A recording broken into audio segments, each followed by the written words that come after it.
Hello, I am Harry Erba, Professor of Medicine and Director of the Leukemia Program at Duke University in Durham, North Carolina. This presentation is on liposomal Daunorubicin Cytarabine for treatment-naive patients with acute myeloid leukemia with myelodysplasia-related changes and therapy-related acute myeloid leukemia. Combinations of cytotoxic agents can be either synergistic, additive, or even antagonistic depending on the molar ratio of the two agents. A 1 to 5 molar ratio of Daunorubicin to Cytarabine has been shown to be synergistic in preclinical AML studies.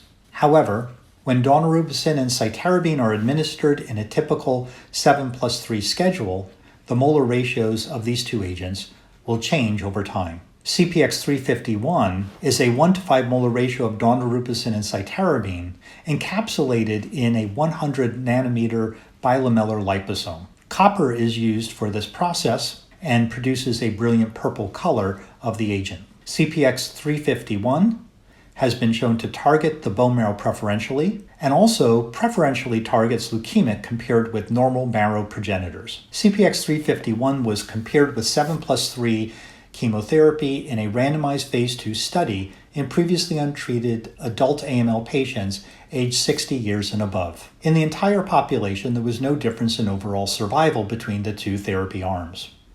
However, in a subsequent analysis, CPX-351 appeared to be beneficial for patients with secondary AML. The response rate was higher and the 60-day mortality lower with CPX-351. Furthermore, both event-free survival and overall survival were superior with CPX-351. This observation led to a pivotal phase 3 study of CPX-351 versus 7+3 chemotherapy in older patients with newly diagnosed secondary acute myeloid leukemia. Patients need to be previously untreated, ages 60 to 75, able to tolerate intensive chemotherapy, and had a performance status of 0 to 2. Patients were eligible if they had therapy-related AML, AML with a history of either myelodysplastic syndrome or chronic myelomonocytic leukemia, and de novo AML with an MDS-type karyotype.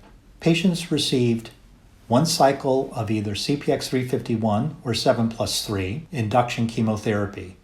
If there was persistent disease at day 14, a reinduction could be given. Patients achieving remission could go on to receive 2 additional cycles of consolidation therapy based on their original randomization. Patients could also proceed to allogeneic hematopoietic stem cell transplantation at any time in the study. The primary endpoint was overall survival. Now let's look at the doses of chemotherapy delivered.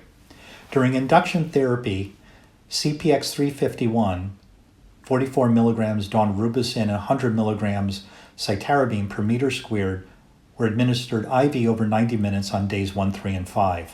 7+3 was defined as Cytarabine 100 milligrams per meter squared per day by continuous IV infusion for 7 days with Daunorubicin 60 milligrams per meter squared per day for 3 days.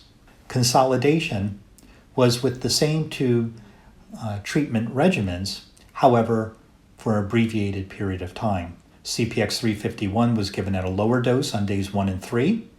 Cytarabine was given, and Cytarabine and Daunorubicin were given for 5 and 2 days respectively. The total dose of both Daunorubicin and Cytarabine during induction or during the entire treatment course was lower in the CPX-351 arm compared with the standard 7+3. This phase 3 study met the primary endpoint of overall improvement in overall survival. The median survival of patients treated with CPX-351 was 9.56 months, compared with 5.95 months with 7+3.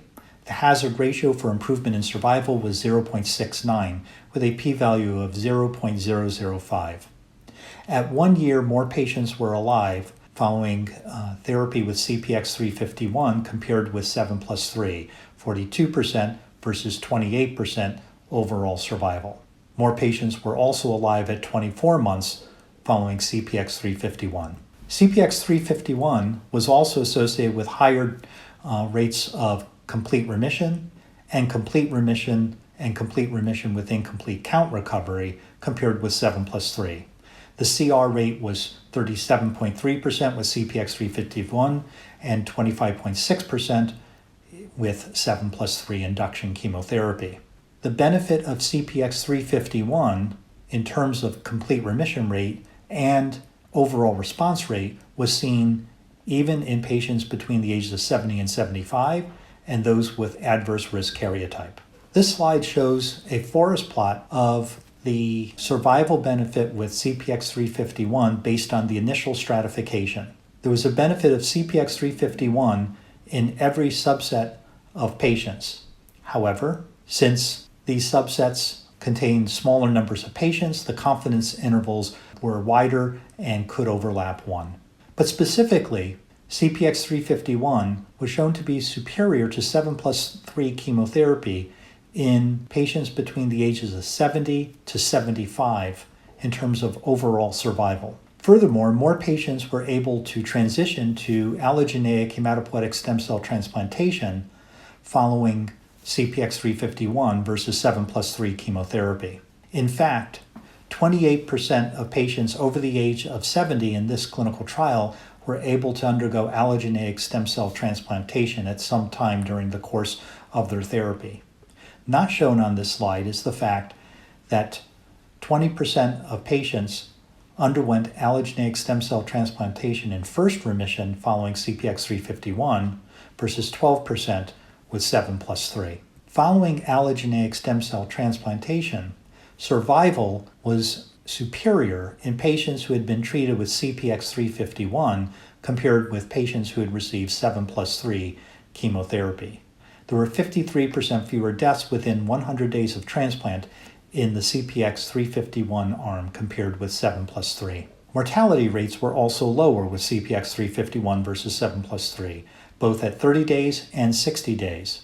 According to an assessment by the investigators in this clinical trial, the mortality related to adverse events was similar between CPX-351 and 7+3. However, it appeared that mortality related to progressive leukemia was lower with CPX-351 compared with 7+3 chemotherapy.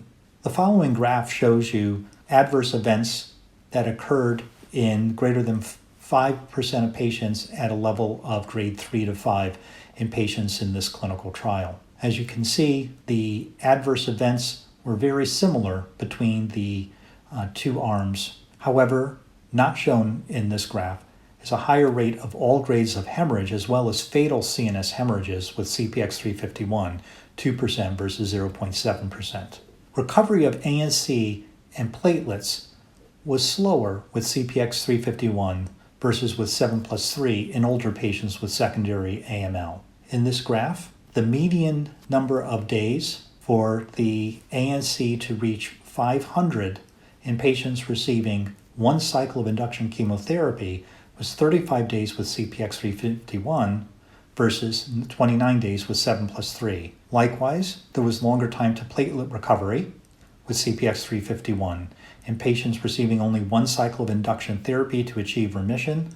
The median time to platelets over 50,000 was 36.5 days with CPX-351 versus 29 days with 7+3. Based on this pivotal phase 3 study, in August of 2017, liposomal Daunorubicin Cytarabine was approved by the FDA and indicated for treatment-naive adults with acute myeloid leukemia with myelodysplasia-related changes or therapy-related AML. This agent is a benefit for our patients with poor-risk acute myeloid leukemia, those with complex karyotypes, those with a prior history of a myelodysplastic syndrome, and therapy-related AML, all subsets of patients with a poor outcome with 7+3 chemotherapy. Of course, this clinical trial does not compare CPX-351 with other options for these patients, such as hypomethylating agent therapy. However, based on the results of this phase 3 study, liposomal Daunorubicin Cytarabine is a treatment option for patients with poor risk acute myeloid leukemia.